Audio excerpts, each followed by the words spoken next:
मतदानाच्या दिवशी उद्धव ठाकरे यांनी पत्रकार परिषद घेऊन भाजप आणि निवडणूक आयोगावर काही गंभीर आरोप केले होते। ही पत्रकार परिषद आता चौकशीच्या फेऱ्यात अडकलेली आहे। भाजपने केंद्रीय निवडणूक आयोगाकडे तक्रार केलेली होती आणि आता आयोग ॲक्शन मोडवर आल्याचं दिसतंय। मुंबईतल्या निवडणुकीच्या दिवशी उद्धव ठाकरेंची पत्रकार परिषद चौकशीच्या आता फेऱ्यात अडकलेली आहे। निवडणूक आयोग या अनुषंगाने आता ॲक्शन मोडवर आलेला आहे। भाजपने या संदर्भातली तक्रार केलेली होती, त्यामुळे आता या सगळ्यावर निवडणूक आयोगाची नेमकी पुढची भूमिका काय असणार आहे हे पाहणं महत्त्वाचं असेल।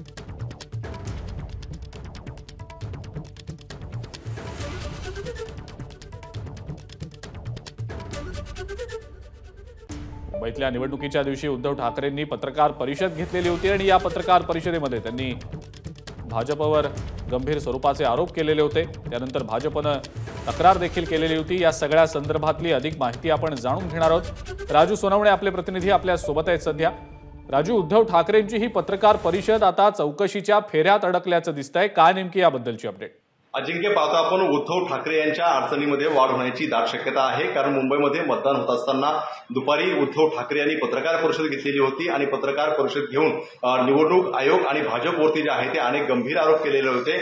हे गंभीर आरोप केल्यानंतर मुंबई अध्यक्ष भाजपचे आशिष शेलार यांनी केंद्रीय निवडणूक आयोगाकडे जे आहे ती तक्रार केलेली होती। त्यामध्ये आपण पाहिलं असेल की उद्धव ठाकरे यांनी आपल्या पत्रकार परिषदेत म्हटलेलं होतं की कुठेतरी पंतप्रधान नरेंद्र मोदी यांना जे आहे ते पराभवाची भीती आहे आणि त्यामुळे ते निवडणूक आयोगाचा जे आहे ते वापर करतात। निवडणूक आयोग एक प्रकारची चाकरी करत आहे। एवढंच नाही तर ज्या लोकांचं मतदान आम्हाला मिळणार आहे त्या ठिकाणी कमीत कमी मतदान व्हावा यासाठी विलंब केला जातोय आणि अशा मतदारांना सुद्धा त्यांनी आव्हान केलेलं होतं की ज्यांना विलंब होतोय किंवा मतदान करता येत नाहीये अशाने तिथल्या शिवसेना शाखेमध्ये जावा आणि आपली जी आहे ती नोंदणी करावी, जेणेकरून मला पुढे कायदेशीर लढाई लढताना कामा येईल अशा प्रकारचं म्हटलं गेलं होतं। आणि हे सगळे मुद्दे घेऊन जे आहे कुठेतरी आचारसंहितेचं उल्लंघन झालेलं आहे, म्हणून आशिष शेलारांनी केंद्रीय निवडणूक आयोगाकडे याची तक्रार केलेली होती।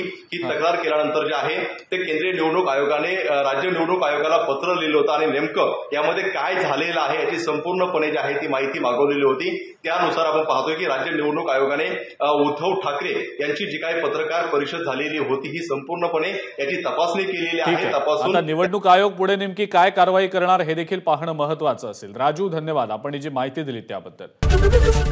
एबीपी माझा, उघडा डोळे बघा नीट।